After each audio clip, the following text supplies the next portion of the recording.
Un document dans ce journal, l'enquête de nos envoyés spéciaux Claude Sampère et Abdel Zaouezouech qui ont pu rencontrer au Maroc Ahmed Bourhari, l'ancien agent des services secrets marocains qui affirme détenir la vérité sur l'affaire Ben Barka. Un juge français attend en vain son témoignage et aujourd'hui Ahmed Bourhari a été interrogé par la police marocaine.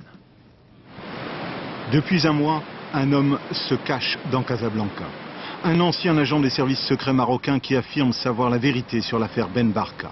Cet homme s'appelle Ahmed Bourhari et nous l'avons rencontré dimanche dernier quelque part dans cette ville. Le rendez-vous se voulait secret.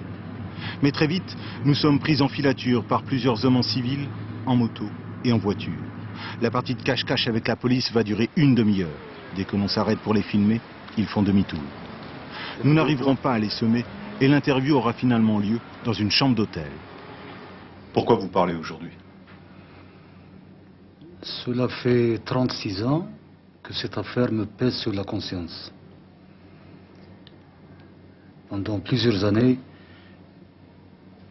j'ai hésité à dire ce que je sais parce que les circonstances dans le pays ne s'y prêtaient pas.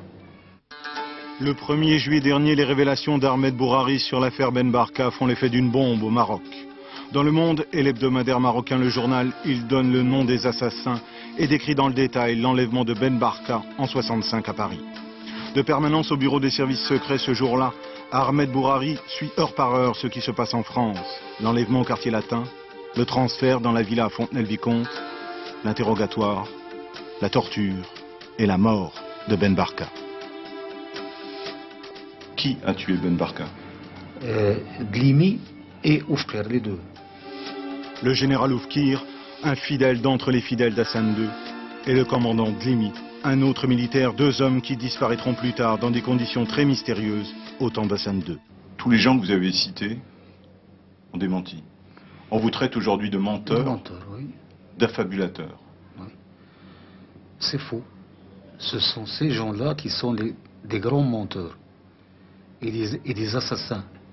Vous avez envie aujourd'hui d'être entendu par le juge français? Oui. J'ai une grande envie d'être entendu. Je sais que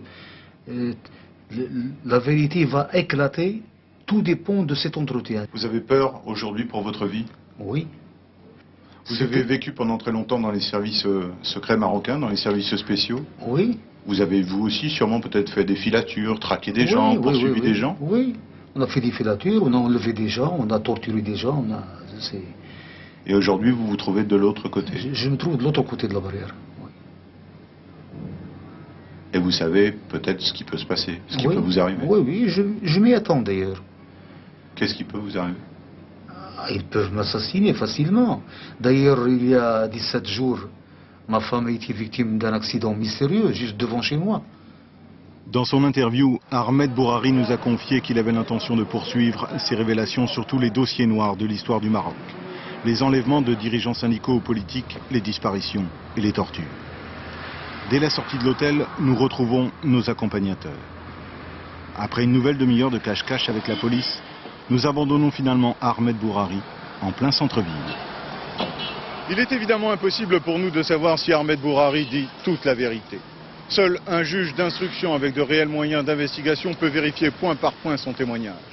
Ahmed Bourhari aujourd'hui n'attend qu'une seule chose, que les autorités marocaines lui renouvellent son passeport afin qu'il puisse se rendre à Paris et témoigner officiellement devant le juge français chargé de l'enquête sur l'affaire Ben Barka.